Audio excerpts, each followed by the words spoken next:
Donc, ce soir, on va essayer de mettre ensemble tout ce qu'on a parlé à date et de mettre ça dans une approche, donc, de gestion de risque par scénario sur le modèle théorique qu'on utilise, qui est le modèle IPM. Donc, si on utilise cette méthodologie-là ou ce genre d'approche-là, on est en phase avec le processus IPM. Et donc, dans la première partie, dans la première étape, ou si vous voulez, la première phase de cette approche-là, on se retrouve donc dans la phase I, c'est-à-dire la phase d'identification.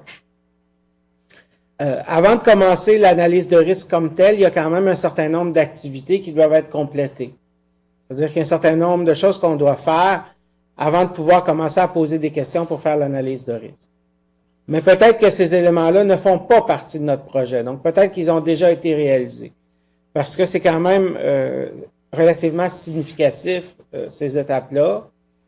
Et c'est quelque chose qui demande un bon investissement au niveau temps et effort pour faire ça. Et ça ne demande pas nécessairement le même genre d'expertise que de celle d'un analyste qui fait une analyse de risque. Donc, c'est un autre type d'expertise qui peut être requis. Ça ne veut pas dire que la même personne ne peut pas avoir ces deux expertises-là. Donc, on peut difficilement faire l'analyse de risque si on n'a pas un inventaire, si on ne connaît pas notre patrimoine informationnel, c'est-à-dire l'ensemble de nos actifs informationnels. La catégorisation, bon, le modèle que vous allez utiliser pour la catégorisation va aussi devoir s'appuyer sur le modèle que vous allez utiliser pour vos objectifs de sécurité. On pense aux principaux, ce qu'on appelle les déterminants du risque, mais dans le cadre du cours ici, c'est ça, ou si vous préférez, dans un cadre plus méthodologique, c'est ce qu'on appellerait les variables. Et donc, les variables, ce sont la confidentialité, l'intégrité, la disponibilité. Et on a dit que potentiellement, il y en avait beaucoup d'autres que ceux-là. Il n'y a pas que celle-là. Je vous ai mentionné déjà dans un module précédent que dans le cadre d'une revue de littérature réalisée pour le domaine de la santé, on avait identifié environ 100 variables potentielles. Donc, des choses comme le consentement éclairé, la protection des renseignements personnels, les choses relatives à la transparence, à la protection de la confidentialité de la relation patient et médecin, etc., etc. Là, on peut identifier presque, dépendant du niveau de détail dans lequel on va, on pourrait aller jusqu'à une centaine de ces déterminants-là. Évidemment, faire une catégorisation des actifs informationnels d'un établissement ou d'une organisation en fonction de 100 variables, ça serait pas tellement réaliste. Et donc, on peut regrouper ces éléments-là en un certain nombre de catégories d'objectifs qui ont un certain nombre de choses en commun. Et on peut arriver, disons, plutôt à un chiffre autour d'une dizaine. Mais avant de pouvoir arriver à ce niveau-là, évidemment, l'organisation devrait avoir un niveau de maturité qui serait assez élevé, et ce qui n'est pas le cas dans la majorité des organisations. Donc, dans la majorité des organisations, aujourd'hui, on parlerait plutôt de 3 déterminants, c'est-à-dire la disponibilité, l'intégrité et la confidentialité.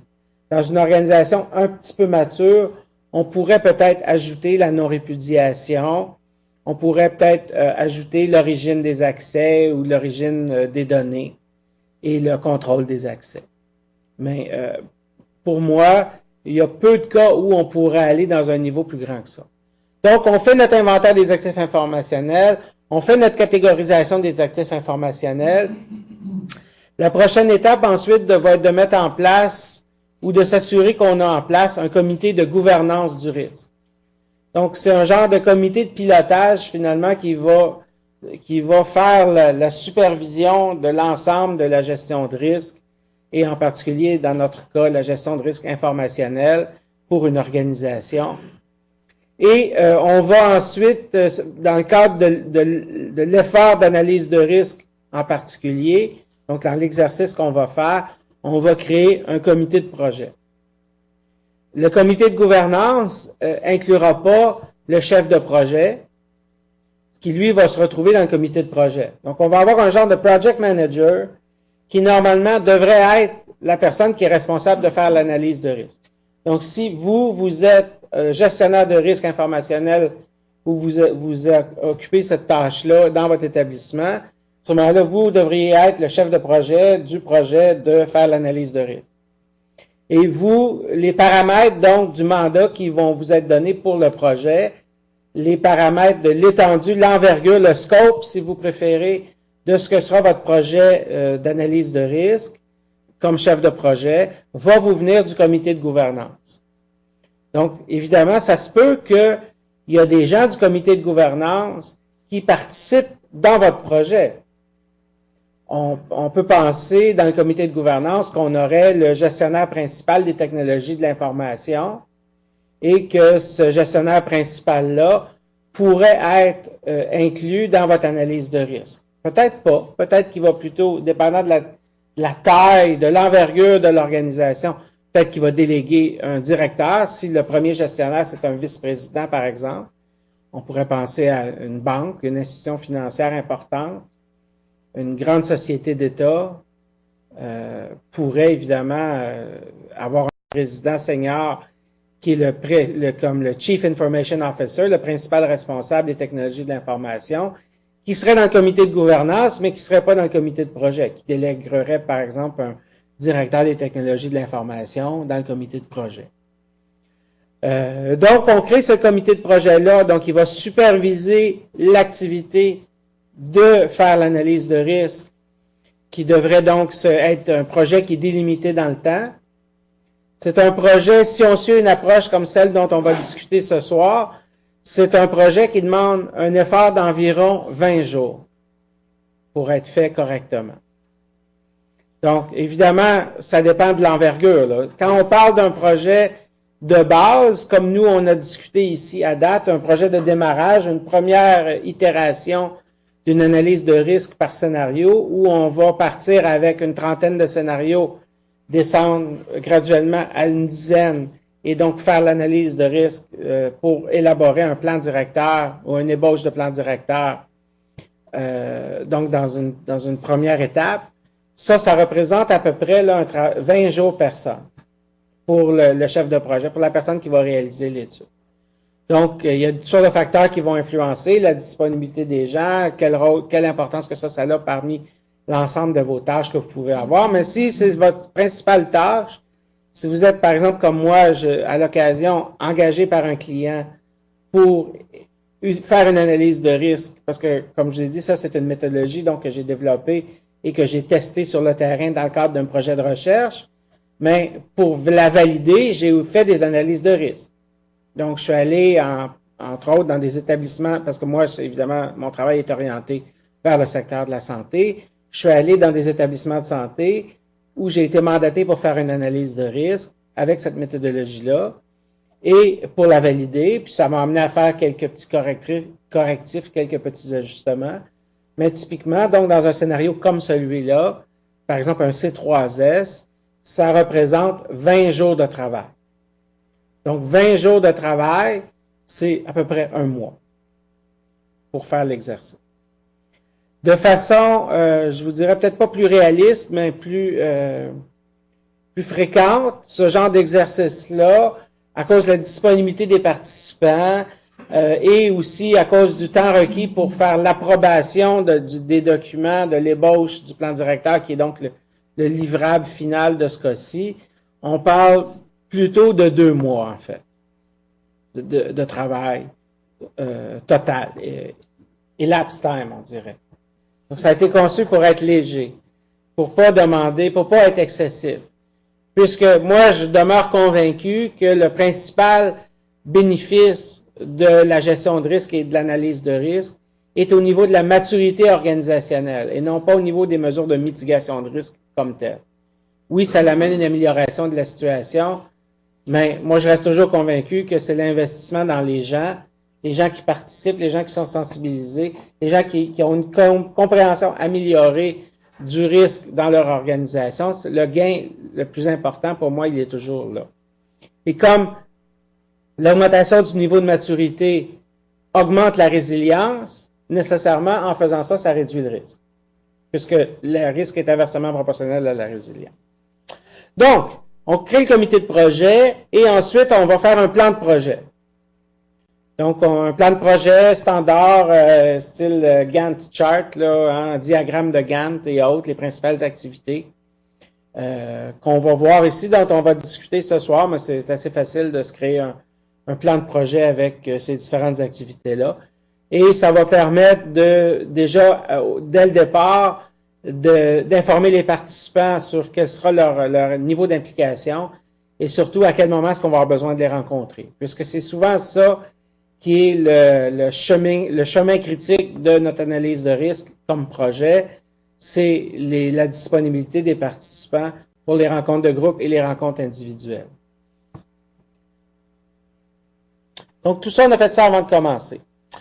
Qui devrait-on avoir dans notre comité de gouvernance? Ben, on devrait avoir le responsable de la sécurité des actifs informationnels, le principal responsable, celui qui gère le risque informationnel au quotidien, donc qui n'est pas nécessairement le RSAI, le responsable de la sécurité des actifs informationnels, mais qui peut être quelqu'un qui est délégué.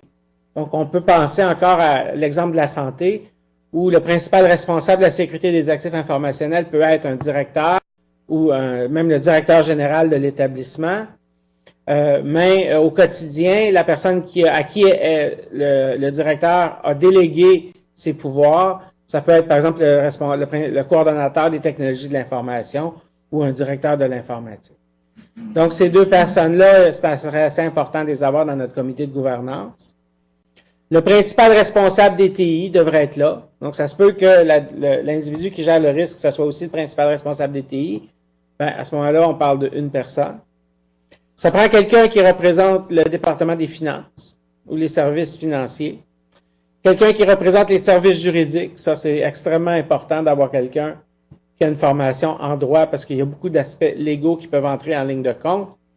Et même si vous êtes gestionnaire de risque, vous n'êtes pas habilité à donner des opinions légales et vous n'êtes pas habilité à interpréter des lois et les règlements. Selon la loi sur le barreau, il y a seulement un avocat qui peut faire ça et dans certaines circonstances, un notaire. Mais jamais un informaticien. Donc, vous devez travailler avec des avocats quand vous faites de la gestion de risque à un niveau ou à un autre. Si vous vous avancez à donner des opinions légales, vous devez toujours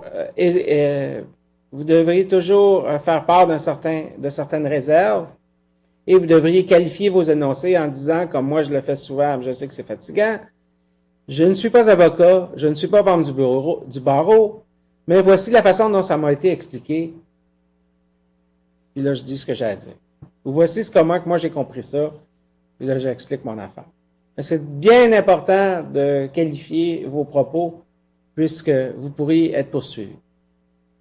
Surtout qu'en plus, comme la plupart des informaticiens ne sont pas membres d'aucun ordre professionnel, ben, vous n'avez aucune assurance, aucune protection en cas de poursuite, c'est-à-dire que vous pourriez être poursuivi personnellement, ou vous et votre employeur.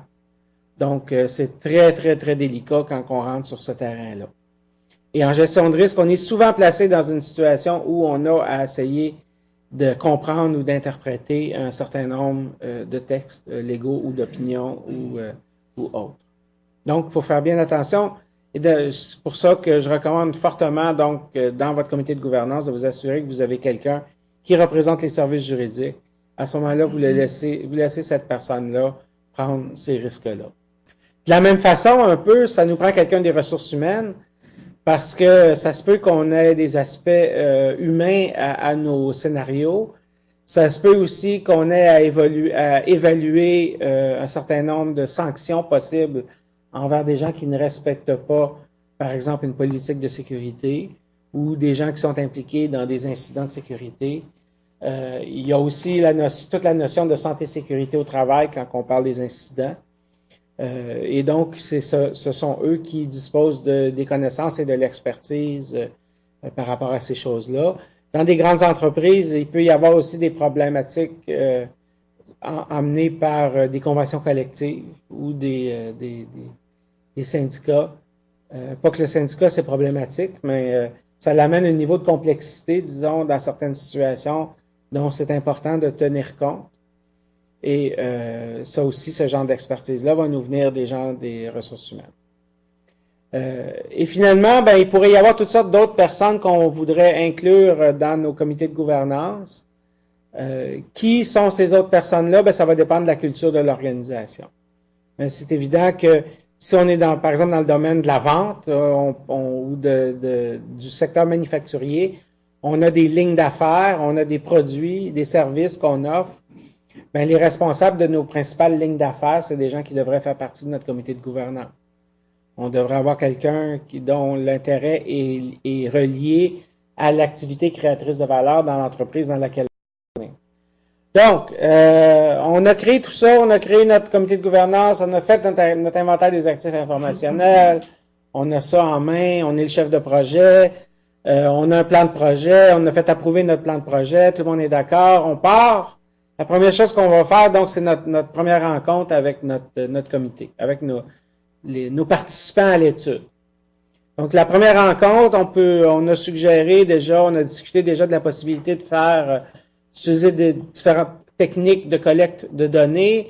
On favorise ici soit le focus group, soit l'approche de type brainstorming ou remue-ménage en français.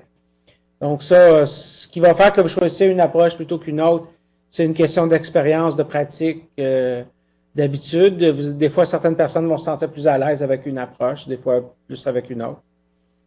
Et donc, là, on va identifier nos participants, c'est-à-dire les gens qui vont vraiment participer à l'analyse de risque. Donc, on va choisir de 4 à 7 participants. C'est pas nécessairement les gens là, qui sont dans notre comité de projet ou dans notre comité de gouvernance. C'est des gens qui sont impliqués par rapport aux actifs informationnels qui sont incluses dans l'étude qu'on veut faire. Donc, on a dit que les éléments à risque, ça pouvait être beaucoup de choses. Ça pouvait être des sites. L'étude pourrait se faire en fonction d'un site. Si je pense, par exemple, à un établissement de santé multisite, on peut décider de le faire pour tout l'établissement. On peut décider de le faire pour un point de service, par exemple un CLSC. Si on parle d'une entreprise, disons, comme Desjardins, on peut décider de le faire au niveau d'une direction, d'une vice-présidence, d'une caisse, d'une caisse régionale, etc. Donc, il faut déterminer là, à quel niveau qu'on veut faire ça. Et est-ce qu'on veut le faire en fonction d'un certain nombre de machines? Donc, est-ce que comme point de départ, on veut prendre des systèmes d'information? Donc, par exemple, des salles de serveurs, des équipements de télécom, des choses comme ça. Ou est-ce que sinon, on veut y aller en fonction d'actifs informationnels au sens large? Et comme on a fait notre inventaire des actifs informationnels et qu'on les a catégorisés, on a identifié un certain nombre d'actifs informationnels qui pourraient être des processus d'affaires, qui pourraient être des données, qui pourraient être des systèmes d'information qui sont plus critiques. Et on veut faire donc notre première analyse de risque en fonction de ces actifs informationnels-là. Il faudra qu'il y ait un choix qui soit fait par le comité de gouvernance sur qu'est-ce qui va faire partie du périmètre de l'étude. Mais une fois que le périmètre de l'étude sera déterminé, c'est là qu'on va identifier des participants. Donc, les participants, évidemment, doivent avoir un lien avec le périmètre de l'étude. Donc, si on a des actifs informationnels qui sont inclus, on a fait l'inventaire des actifs informationnels, on a identifié les propriétaires de ces actifs informationnels-là.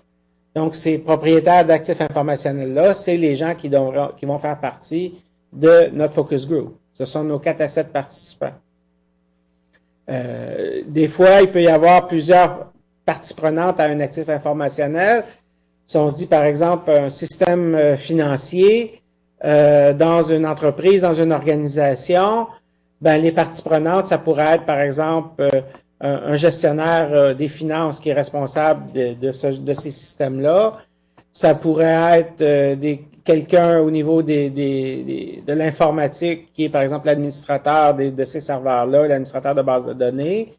Ça pourrait inclure 2 ou 3 utilisateurs, par exemple, des gens qui utilisent les systèmes d'information. Ça pourrait inclure peut-être aussi une personne des ressources humaines, si ça gère des données de paye, par exemple, des choses comme ça. Donc ça, il faudra définir en fonction là, des actifs informationnels. Il n'y a pas de recette magique dans qui seront les personnes, mais évidemment, comme il y a quand même un aspect de subjectivité là-dedans, si on ne choisit pas les bonnes personnes, on risque de ne pas avoir des bons résultats.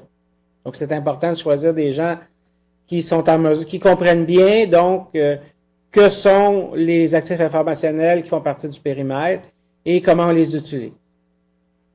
Vous ne devriez pas inclure plus de 4 à 7 personnes parce que ça sera plus gérable. Si, pour des raisons quelconques, c'est nécessaire d'inclure plus de 4 à 7 personnes, à ce moment-là, il faudra les diviser en plusieurs groupes. Donc, la rencontre de groupe va se faire, il va y avoir plusieurs rencontres de groupe. Ça va être le travail de l'analyste après ça d'aller combiner l'ensemble des données.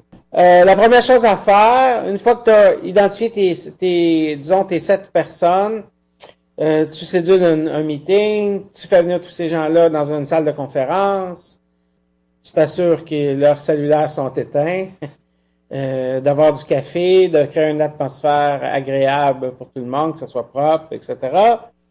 La première chose, donc, par la suite, tu leur expliques le processus. Donc, qu'est-ce qu'on s'en vient faire ici? Comment ça va fonctionner? Combien de temps ça va prendre? Quelle sera votre implication dans l'activité? Une fois que ça sera fait, donc là, on parle d'à peu près là, une quinzaine de minutes pour expliquer tout ça, répondre aux questions que les gens peuvent avoir par rapport à leur niveau d'implication, le nombre de rencontres, etc. Ensuite, on va essayer d'identifier les objectifs de sécurité. Donc, on peut utiliser différentes approches pour identifier les objectifs de sécurité. On peut utiliser, par exemple, même un questionnaire qu'on va développer par rapport à l'organisation, qu'on aura peut-être préalablement envoyé aux participants pour leur faire compléter. Bon, il y a différentes approches. Ou sinon, ben, on va plutôt l'amorcer comme une discussion pour essayer de voir c'est quoi les choses importantes relatives à l'organisation. Donc, en matière de sécurité de l'information. Évidemment, tout le monde va vous parler de confidentialité. Donc, c'est quoi les aspects? Pourquoi est-ce que la confidentialité, c'est important? Donc, ça, ce petit exercice-là, encore, on parle d'à peu près 20 à 30 minutes de discussion. Donc, pour arriver donc à avoir une idée un peu de ce que sont les objectifs de sécurité de l'organisation. Et c'est pas l'analyste, donc, qui se trouve à être le chercheur, dans ce cas-ci, la personne qui a une formation, et qui est de toute évidence un expert en gestion de risque, ou en tout cas qui a une certaine expertise en gestion de risque et en sécurité de l'information, c'est-à-dire vous, mes chers étudiants, vous êtes là pour écouter et non pas pour parler. Ce que vous voulez, c'est pas dire aux gens qu'est-ce que vous pensez que c'est. Vous voulez que eux vous disent qu'est-ce que c'est pour eux. Puis là, ben, vous devez noter ce qu'ils vous disent. Idéalement, moi, je vous encourage à enregistrer. Évidemment, il faut aviser les gens qu'on enregistre parce qu'on ne sera pas capable de tout et de noter ce que les gens disent. Si c'est pas impossible, même encore mieux, c'est de filmer. Moi, personnellement, je préfère une caméra vidéo. Bon, vous serez d'accord que c'est pas toujours tout le monde qui est d'accord à faire ça, mais dans mon expérience, à date, quand j'expliquais aux gens que c'est parce que l'avantage, c'est que ça me permettait d'avoir le son, mais aussi l'image, c'est-à-dire je peux savoir qui a dit quoi, d'avoir le non-verbal. En général, c'est très rare que les gens ont refusé la caméra. Mais sinon, de toute façon, l'enregistrement audio, ça, il y a moyen de faire des enregistrements audio de très bonne qualité aujourd'hui. Et si absolument c'est impossible, ben là, ça va vous prendre une personne avec vous juste pour prendre des notes. Parce que vous allez animer la rencontre, vous ne serez pas capable de prendre les notes, de tout noter en même temps. Et donc ça part un genre de psychoanalyse de groupe, de thérapie de groupe là, sur la sécurité. Dans le fond, c'est ce que vous faites là, quand vous cherchez à identifier les objectifs, à documenter les objectifs. D'une certaine façon, vous partez les discussions sur la problématique de sécurité. Et tout de suite après ça, ça devrait aussi vous permettre d'identifier quel est le niveau d'appétence au risque de l'organisation. Est-ce que l'organisation, la culture favorise une aversion au risque ou une propension au risque? Et donc, par la suite, vous allez identifier vos 30 scénarios. Donc, on va identifier les scénarios. Vous allez demander aux gens, OK, j'aimerais ça que vous me proposiez des choses que vous pensez qui pourraient arriver, des problèmes, des événements, des situations négatives, des problèmes qu'on pourrait avoir avec l'actif informationnel XYZ, là, celui qui fait partie du périmètre. Quel genre de problèmes qu'on peut avoir ou peut-être des problèmes qu'on a déjà eus, des choses que vous avez déjà rencontrées, qui sont déjà arrivées dans le passé, que vous pensez qui pourraient arriver encore, ou même peut-être des choses qui sont arrivées chez des gens que vous connaissez. Vous avez des collègues, vous allez dans des conférences, des congrès, vous rencontrez d'autres individus qui travaillent dans le même domaine que vous. Est-ce qu'il y a des choses qu'eux ont vécues ou des problèmes qu'ils ont eus qui potentiellement pourraient se produire chez vous? Et là, donc, normalement, il devrait en sortir une dizaine facilement comme ça. Après que cette première dizaine-là serait sortie, ben là, vous pouvez commencer à les piger dans votre liste de menaces et pour en sortir 5-6 autres facilement. Et là, vraiment, si ça vous rendez pas plus que ça, ben là, à ce moment-là, on va sortir l'analyse de vulnérabilité, puis on va voir, on dit, ben alors, nous, on a fait un scan, puis on a trouvé qu'il y avait des problèmes avec telle chose. Pensez-vous qu'il pourrait arriver quelque chose avec ça? Et comme ça, graduellement, vous devriez quand même relativement facilement arriver à 20-25. Rendu après ça, il va falloir commencer à forcer un petit peu pour arriver à 30. En général, c'est pas mal comme ça que ça se produit.